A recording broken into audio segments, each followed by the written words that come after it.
Welcome to the Revolutionary CEO Podcast. I'm your host, Letitia Lynch, wine lover, brand snob, proud boy mom, and Atlanta-based entrepreneur. When I was laid off from my dream marketing job at 8 weeks pregnant, I knew I couldn't rely on corporations to provide me with a stable income. I launched my own business and hit six figures in my first full year.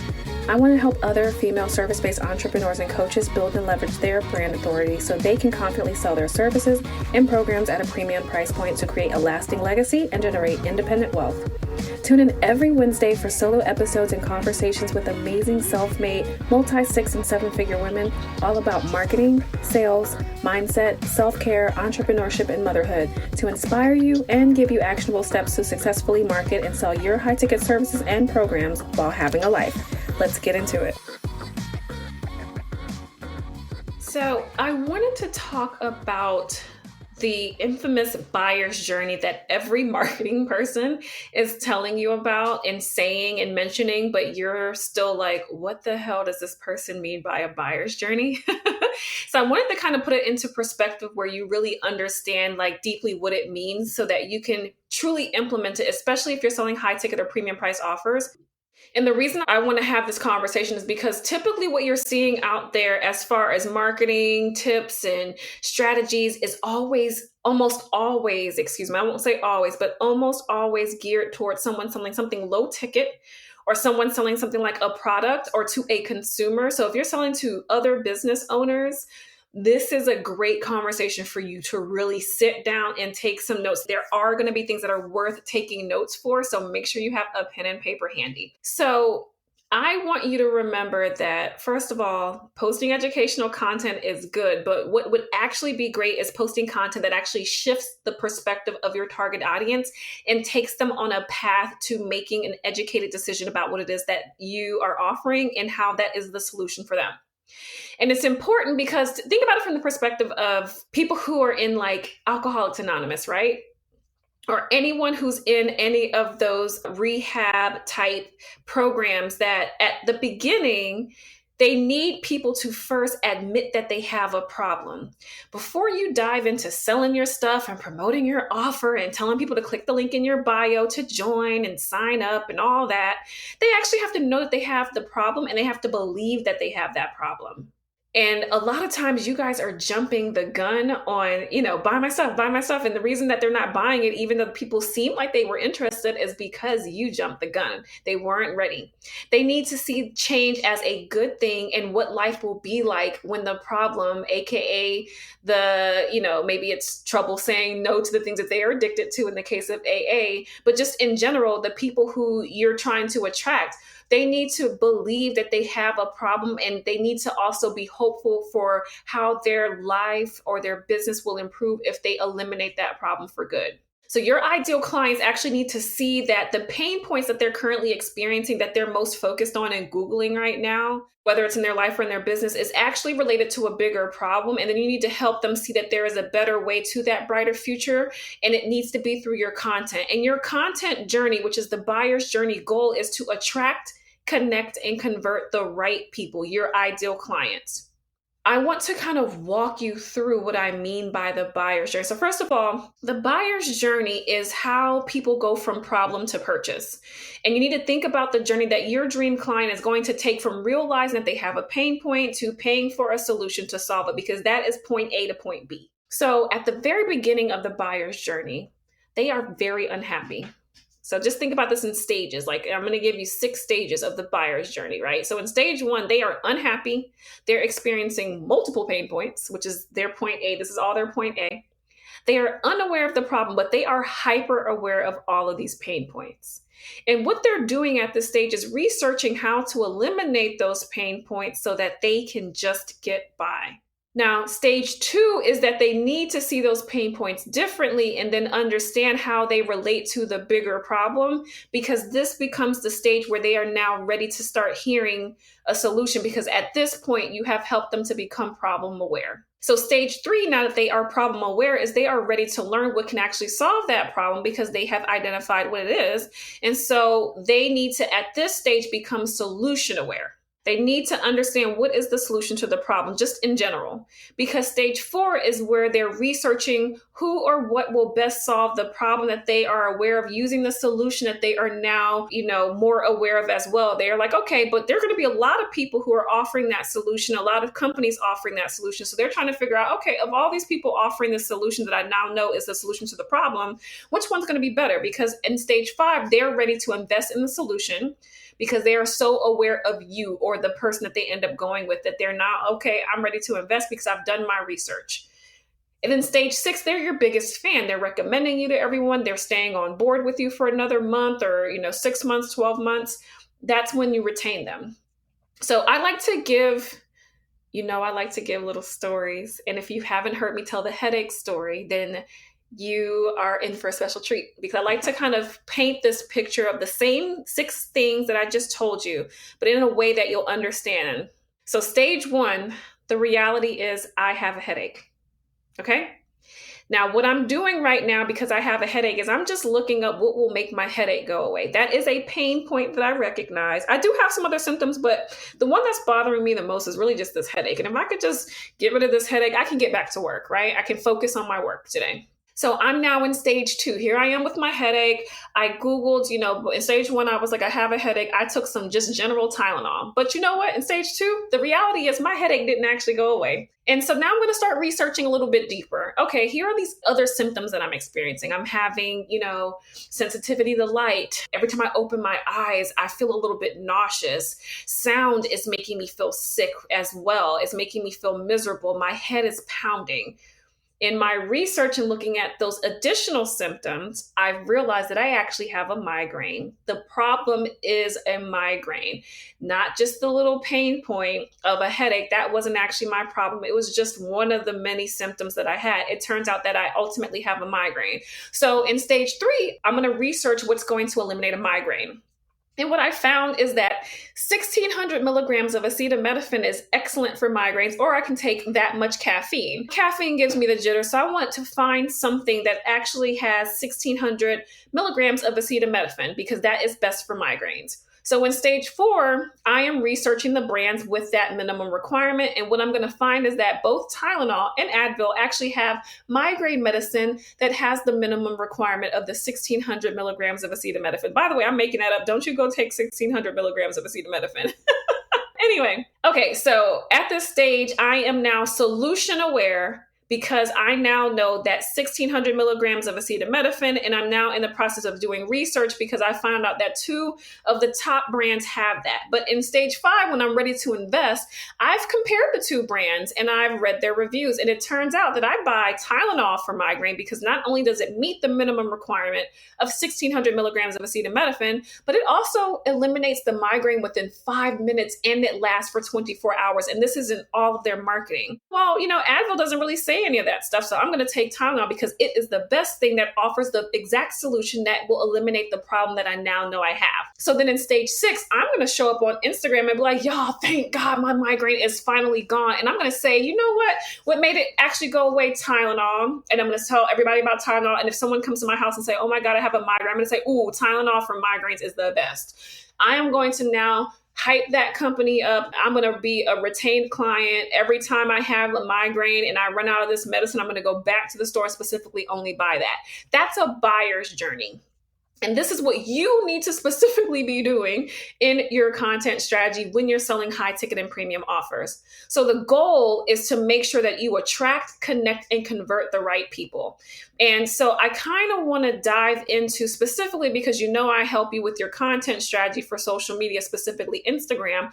I want to kind of talk about the type of content that you need to be putting out there to get through the buyer's journey as you're going through a launch. Because you need to map out your buyer's journey and create first of all, the narrative that you want your ideal clients to have about the offer that you have and what you want them to think and feel about it. You need to also think about, when you're planning out this buyer's journey, of what information will they need to actually move on to the next stage of the buyer's journey. How do you go from just attracting a bunch of people then to actually connecting the dots of how you can help them, connecting them to you and your brand? And then you also, lastly, in the planning phase, need to think about what possible objections will your ideal clients have at each one of those stages in the buyer's journey and how you can get them past that. We're not tricking them into overcoming, objections like, oh, you think it's too expensive. Well, here's why it's not. No, why do they feel like it's too expensive? What is their situation right now? What are they comparing it to? Help them see how it's different from what they're comparing it to. Okay, so in the attraction phase, your content of the buyer's journey, your content at this phase needs to build awareness around the pain points. And this is when you're taking out the notebook, by the way. Have your notebook. Attraction phase of the buyer's journey, content should build awareness around the pain points, the problem, and introduce them to who you are in your story. Don't forget that you are the brand, you're the coach, you're the service provider, so they actually need to know you too. So when you're attracting people, you need to attract people who have the problems and the pain points that you can help solve with your thing that you're offering, but also people who want to work with you and help them start to see and learn about your personality really early on. This is also the research phase. Remember, I said, at the beginning, they're researching, their pain point, they're researching the problem once they become aware of it. So they need you to also be talking about the things that they at this stage would be Googling. So you need to actually hype up and talk about the pain points really early on. This episode of the Revolutionary CEO podcast is brought to you by my group coaching program, Revolutionary Brand. It's a transformational coaching program for service-based entrepreneurs and coaches who are ready to build and leverage brand visibility using video content to attract and enroll premium clients and sell your high-ticket programs and services for $1,500 or more in the next 90 days without complicated marketing funnels or being great at sales. I created this program specifically because I know that you've probably been offering discounts to try to entice more clients to close. You're creating freebies and posting content so frequently. Even though you don't have the time, you've been rebranding to try to make your business look better. You've been customizing your offers and lowering your prices, and you're over all of that. This program was crafted to help you to repackage and relaunch your offers to only focus on one ideal client profile and one problem you can solve so you can confidently articulate your value and close sales needed to hit your monthly income goals. It's going to help you map out and plan all of your strategic video content you'll need to lead your ideal clients from Googling their pain points to paying full price for your service. And you'll learn how to implement processes to strategically automate parts of your business and prepare it for scale and prerequisites to qualify leads that get you 90% of the way to the sale before your sales conversation even has to happen. So make sure you go to revolutionarybrand.co to submit your application and book your compatibility call. Educational content is really big here. So when I talk to you about what it means to do educational content, I said it's the ABCs and 1, 2, 3s of stuff. It's when you're going to help them to eliminate small pain points. This is the time for you to really go all in on that type of content. And educational content also earns trust really early on and makes them at least come back to listen to you. So some types of video content, because you know that that's what I want you to focus on for your main content strategy. The type of videos that you can do are like educational videos. You can talk about videos that solve pain points. You can do some problem awareness videos and some perspective shifting videos. So I'm going to give you a little example of each one and I'm going to move on. Educational videos. This content is giving the ABCs and 1, 2, 3s of how to do something. So that's point blank, cut and dry. When I say content that solves pain points, these are meant to solve the pain points that are currently stopping your ideal clients and holding them back from really even moving forward at all. So this content is meant to help them take fast action and get a quick win. Now, when I say problem awareness content, these are meant to highlight the reasons that the pain points actually exist in the first place and what they're symptoms of, the bigger problem that they're actually symptoms of. This is why it's called problem awareness videos. Once they receive this information, they're actually going to then be open to hearing the solution to solve it because now they believe they have that problem. You cannot go past this stage and you cannot just jump to the stage of promoting your offer and telling them to buy it if you haven't made sure that they believe that they have the problem. Okay? At the end of this type of content, they should end up with an aha, like, that's the problem that I have. That's what they need to walk away with. And when I say perspective shifting videos, these videos help them to see their situation differently and teach them something that deviates from the typical thing that's out there, the thing that everyone's saying in your industry. You're saying something a little bit different. That's why it's shifting their perspective, because what they've truly believed all this time, maybe I've been wrong. Maybe I shouldn't have listened to that one person. You should be busting myths here and clearing up common misconceptions. Okay, so that is the attraction phase of the buyer's journey. Now, the connection phase Here, they need to know the possible solutions to their problem now because they are aware of it and which solution would probably work the best. There are going to be a lot of solutions to the problem, but which ones might work best for me specifically, right? That's what they're thinking. This should also clearly be related to the offer that you have, whether it's your product or service. And it should help them differentiate how this solution is different from all the other things that they've already tried. Because you have to remember, they might have already tried. A lot of people have tried to do video content, right? But I know that what I teach in Revolutionary Brand and From Bench to Profit is a completely different approach than anything out there. I have proprietary information that I teach and strategies and processes. So I know it's different, but I have to help them see how it's different from what they've tried. And then this is a good point to be starting to do like a lot of social proof and busting myths, because at this point, they need to know the severity of the problem, but also be extremely hopeful for their brighter future, because you don't want to just paint such a dire story that they're terrified and scared into buying from you. That's an awful sales practice. You want them to be hopeful as well and see that there are possibilities. So some examples of the type of content you can put in this stage of the buyer's journey is like content with some shocking stats or some eye-opening comparisons, myth-busting content about the solution that you offer, some top tips and tricks related to the offer or solution that you have, because you still not only want them to believe in it, but also see that it's possible and that they can actually implement it themselves or do it themselves. Or after you coach them, they'll be able to continue on with that. Or if you've done a service for them, that they'll be able to maintain it. They need to believe that. They need to see that. You need to be talking about your story and how you implemented the solution, or of course your client, and then why the solution works better than all the other ones out there. So when I say shocking content, this content is meant to separate your values and the thought process that you have on what the best solution is, right? And it's also meant to go against the grain and highlight why the solution they hadn't considered is best for them. Because a lot of times they haven't even considered your solution, and it's because they really didn't think it was possible or they didn't think it would work for them. So when you start to show them how it could work for them, it's like, wow, I should have considered this a long time ago. When I say solution-focused content, this is just meant to be more educational to help your ideal client connect why the solution is a great option and how they could actually implement it to hit their goals. And then when I say you should be sharing your story with the solution, remember, you should be connecting them to you and your brand's success.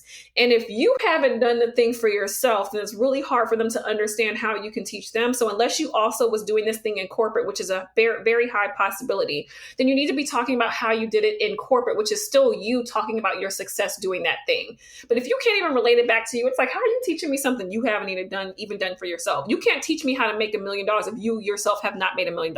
It's just not going to work. I don't understand how you helping me, right? The blind leading the blind. And there's no better solution also. There's no better example of the solution working than how it worked for you, because it's easy for you to tell your own story, even better than you telling someone else's story. Like you can tell your clients like case study, but it's even easier for you to talk about your case study. Okay. And then that last stage of the buyer's journey where it's about conversions. This is all about your offer. Like you've been waiting for this, but this is like the time where you're just going all in about your offer and how it incorporates the solution that you presented as the answer to their problem.